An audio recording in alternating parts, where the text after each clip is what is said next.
The fans of this sport are built differently. They demand excellence and expect nothing less.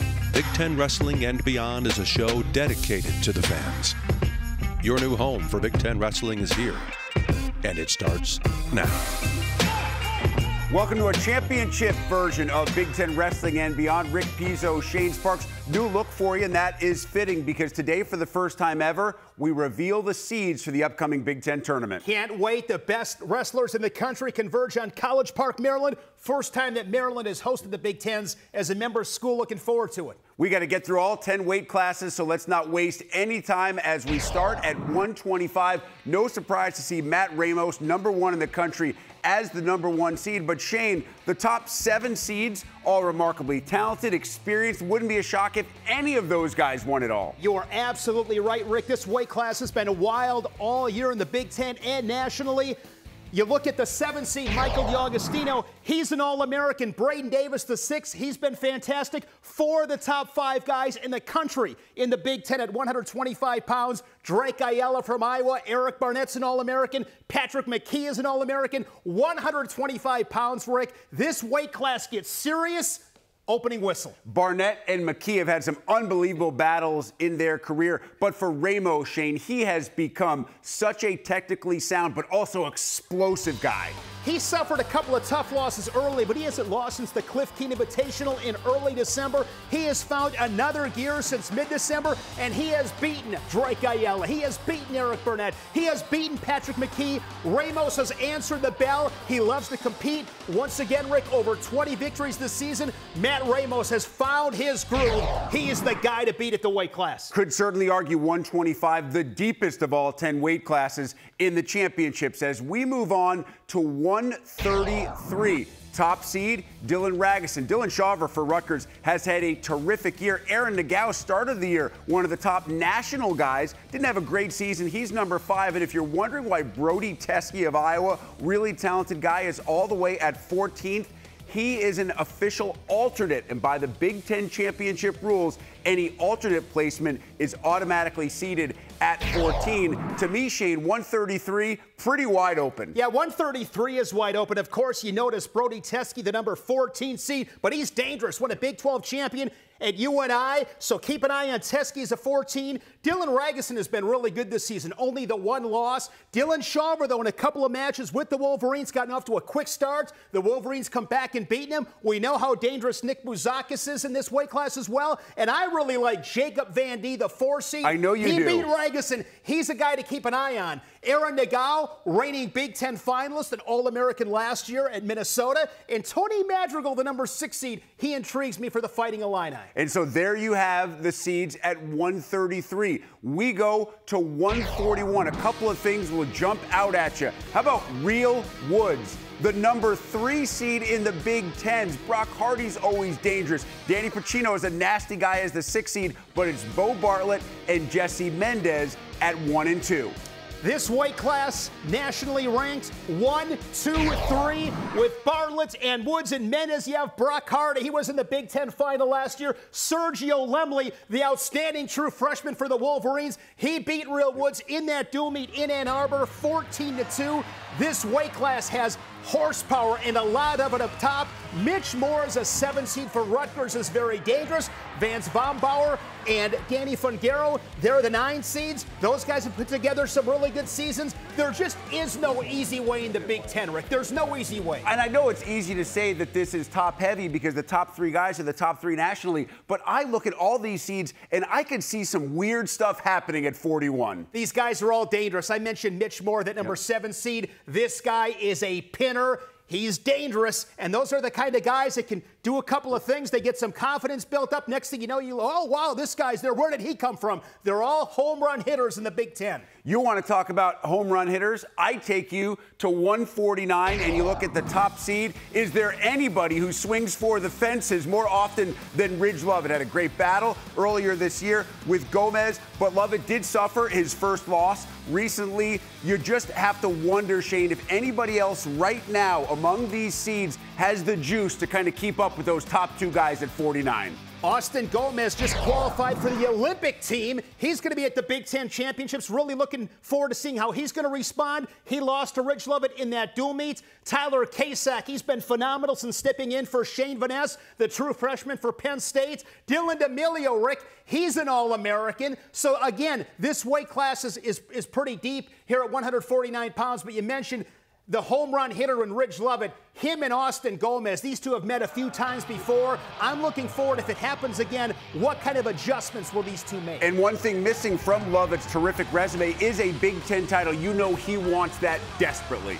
Absolutely. That's why he came back off that red shirt. He wants to win Big Ten titles. He wants to win national titles in that Nebraska singlet for Mark Manning and the Cornhuskers. Ridge Lovett coming off that first loss of the season to Kyle Parko of Arizona State. We talked about it before. I'm not worried about Ridge Lovett. He'll show up. He always does. And I know that any matchup in this seeding bracket would be a really good one, but there's a lot of wrestling folks out there would love to see Lovett Gomez Part 2 in the finals of the Big Ten Championships. And now to 157. 157 is an absolute monster. You and I have been saying for weeks this may be our favorite weight class heading into the championships. Levi Haynes has been amazing. Michael Blockus has been terrific. You have Jared Franek all the way at 4. How about Peyton Robb as a 5 seed and the always dangerous Chase Saldate? I mean, you could take 6, 7 guys, throw them up in the air, and we have no idea what happens. This weight class makes my head spin with excitement. This weight class, Rick, is going to get crazy out of the opening whistle. Look at Will Lewan here as a 7 seed. Will Lewan is an All-American. Joey Blaze, spectacular true freshman. Trevor Chumley from Northwestern, one of the leaders on the Wildcats. How about Brayton Lee, one of the best stories in the Big Ten? Now at Indiana, he is the 3 seed. Chase Saldate, the 6 seed. Mentioned Peyton Robb. This, to me, Rick, is you throw them all in a hat, and it's just whoever shows up and puts 3-4 matches together to win a Big Ten title. But there's no question, Levi Haynes and the way he's looked, he's the favorite. To me, Shane, this is the kind of weight class where if you want to win it, you have to have things fall your way in terms of not just getting a victory, but maybe having a really tough opponent upset by a guy who's really happy to get that win, but then doesn't bring the juice the next time out. That's a really good point, Rick, and that's why I think it's so cliche, but especially at this 157-pound weight class, you have got to be thinking about one match and one match only. Can't look ahead. And one thing I'm looking forward to at this weight class, when they show that Big Ten champion atop the podium at 157, I hope they zoom in close because it's going to be Max Mirren-esque. You're going to be beat up. You are not going to win a Big Ten title unscathed. You better bring the big boy pants, Rick, to win 157. Hey, listen, the same thing goes for you because after this, you'll still have 5 more weight classes to deal with when you're calling the matches this weekend in College Park. We still have 5 more weight classes to share with you as we reveal the seeds from 165 on. Lenny Pinto is in that group. We'll talk with the Nebraska 184-pounder, and it is a double dose of Remember That Guy as we roll on here on Wrestling and Beyond.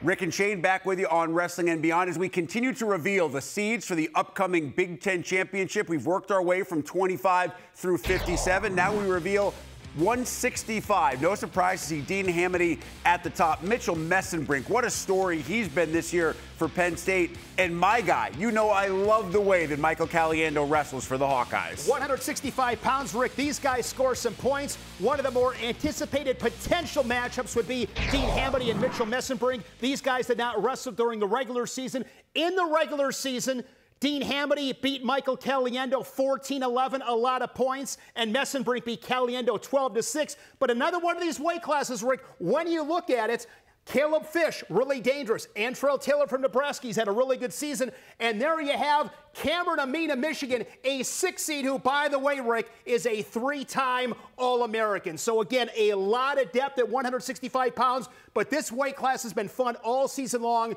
because it's a must-watch weight class. They score points. You mentioned points. Much like Ridge Lovett, Dean Hamady is a guy, and he talked to us about this on Wrestling and Beyond, I believe it was a year ago. That's going to be his approach. He knows he's going to give up some points, but he is going to outscore the approach outscore every opponent you see on the mat. I'm just looking forward to watching this weight class because, again, these guys just let it rip. You said it, Rick. You give up a couple of points, that's okay. You keep wrestling. These guys, quite frankly, Rick, probably go into matches expecting to maybe give up a point or two. They wrestle positions, but when you have the talent as these guys do, you let it fly, you trust your wrestling, you trust you're going to win those positions and ultimately get your arm raised. And you love Mitchell Messon bringing the approach that he's brought. A little bit, not lighthearted, but truly enjoys and relishes the ability to wear that Penn State singlet. At 174, the #1 seed and perhaps one of the most dominant #1 seeds in recent history, Carter Starace. He is unbeaten. He is 1 seed ahead of Shane Griffith and Patrick Kennedy. Everybody expects this weight class to be his. If, and it is a big if, he is fully healthy, because, of course, the last time that we saw Starace, we saw him injured in that season-ending duel, non-conference against Edinburgh. He had to be helped off the mat, and we weren't sure. We didn't really necessarily have any information. Would he be ready for the Big Ten championships? Would he have to wait and give up some seeds and get back into the NCAAs? Well, Carter did send out a tweet and a message to all of his fans and those who want to know what's going on. He says a true champion can do anything. There's only one way in, one way out, and I'm going that way. This game teaches you a lot. One thing I learned for sure, my mind is absolutely bulletproof. Now, I'm not sure if we should read into that anything about his ability, but he is on the Penn State roster, and he is the #1 seed at 174 for the champs. It's probably the most interesting individual storyline of these championships. What he may have to do, it's an option. We definitely know he's got to wrestle in 2 matches. So he might come, wrestle a second, and then have to injury default on a couple of occasions, but that would be 2 losses. And remember, he's won 64 consecutive matches. But the most important thing there would be, how would that affect his seed? So it's really interesting to see how this is going to shake out. Not exactly sure what his injury status is based on that apparent leg injury he suffered against Edinburgh, but it is a key story to keep an eye on. I don't have any inside information, but I have a suspicion that he is going to be on the mat doing some damage this weekend in College Park. I know this, Rick. I will never bet against Carter Starace. In my experiences with the Big Ten, I have never seen a guy compete with that kind of toughness. And if you do bet against Carter Starace, you're going to lose some money. At 184, Isaiah Salazar at #1. Lenny Pinto at #2. You'll hear from Pinto coming up in just a bit. Bernie Truax at #3. Ryder Rogotsky's a dangerous guy. I think the Salazar-Pinto, if it comes down to that in a rematch, of course, Salazar won during the course of the year, that would be an amazing championship final. These are 2 hammers. I mean, these are 2 brawlers that bring the fight to the Reslite. I agree with you, but again, the #3 seed, you got Bernie Truax there, who's a 3-time All-American. And one story, Ryder Rogotsky, the pitting machine for Ohio State. He's the #4 seed. You know how tough those Michigan guys are with Bullock and Milcheski. And Shane Legal's had a solid season for Wisconsin. Brian Soldado, another one of those guys, kind of like a Lenny Pinto. He lets it fly. He's super, super dangerous. Maybe one of the toughest weight classes to kind of predict, in your opinion? I would agree. I think 184 along with 133, those are a couple of weight classes to me that stand out as far as the unpredictability factor. Now, the final 2 weight classes in most minds, very predictable. Starting at 197 with Aaron Brooks, who has done his thing in years past at 184.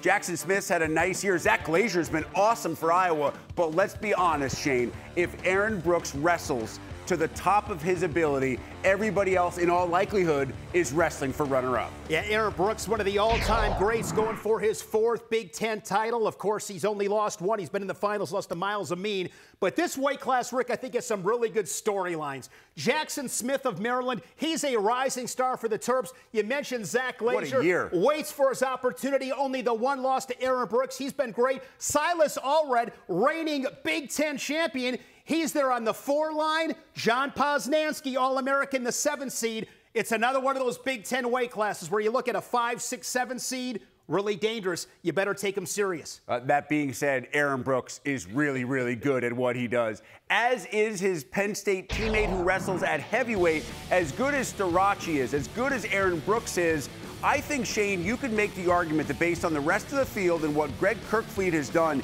he may be the biggest favorite among all weight classes heading into the championships. Yeah, I would not debate that, Rick. I mean, this guy has been dominant in capital letters all season long. Possible semifinal matchup would be Nick Feldman of Ohio State, Lucas Davison of Michigan. They had that wild one in Columbus inside the Covelli Center in that wild Michigan-Ohio State duel. But there's no question, Greg Kirkfleet, this guy was a Big Ten finalist and national finalist a year ago. Dropped those matches to Mason Paris, but this guy has found another level. He's so great in all positions, explosive, and he is some kind of strong. You look at that backside for Penn State with Starachi, Brooks, and Kirkfleet, not just guys that continue to pile up wins, but refuse to give up any points or takedowns. The only points they give up are escapes, and usually when they're letting the opposition escape. So now you have seen all 10 weight classes and all the seeds. When we come back, we talk to the number 2 seed at 184, Lenny Pinto. Lenny, the hair looks good, my man.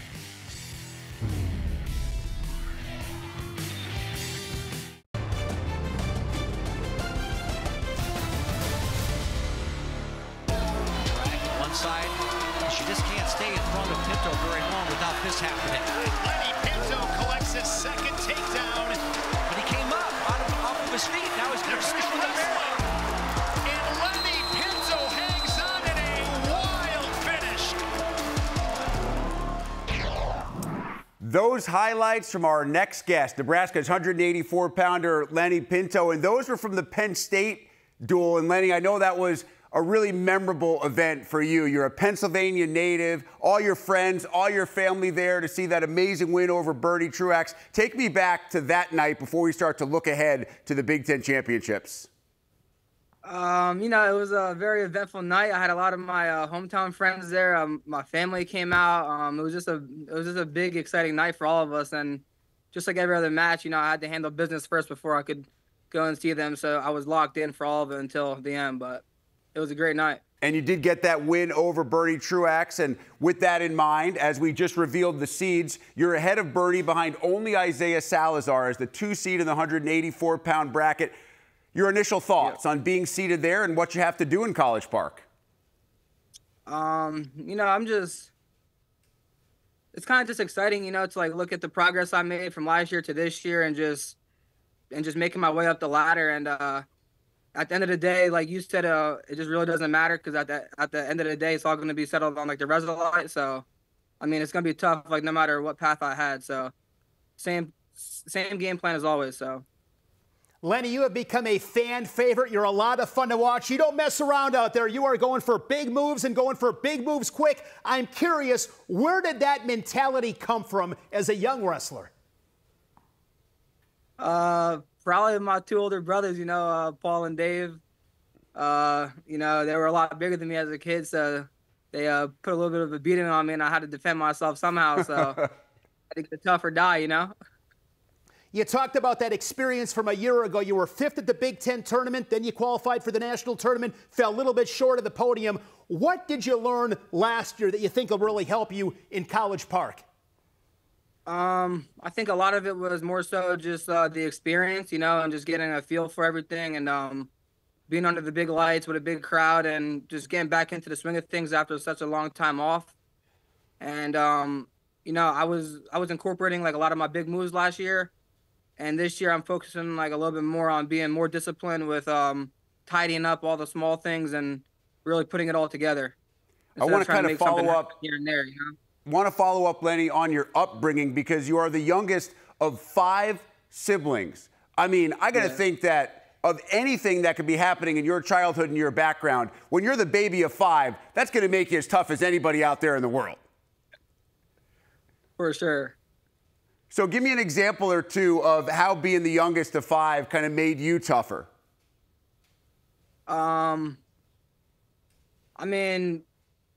Being younger, going to like younger practices. I had 2 older brothers who are wrestling, so I would go over there with them to like the older kid practices and just wrestling like bigger guys and just horse playing around at the house and just messing around.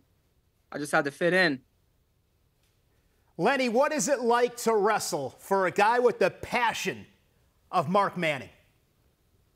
Oh, it's great, because I mean, like it just fuels me more. It's like seeing how much he cares about us and the team and like the results and all the time and effort that he puts into it. You know, it just makes us care more. You know, like having someone care for us, it shows us that we got to like perform for him and for ourselves and just for the program. All right, Lenny, let's finish here. I know the delicacy in Maryland is crab cakes or soft shell crab. I'm not sure if you're a seafood guy or not, but if things go the way that you want, what's the victory meal celebration for Lenny Pinto? You know, I tell the people always ask me this, and at the end of the day, it's always going to be some kind of pasta, you know, probably some penne vodka. Pasta's always my way to go. That's my paisan right there. Lenny Pinto. Hey, when you can carb load, you got to carb load, because I know you guys can't do it through the course of the year. Hey, Lenny, we are really excited to see you wrestling this weekend in College Park. Congrats on all your success so far, and best of luck at the Big Ten Championships. I appreciate it, guys. Awesome stuff. 184 is going to be something special. When we come back, it is time to remember that guy as Shane Sparks hits the Wayback Machine.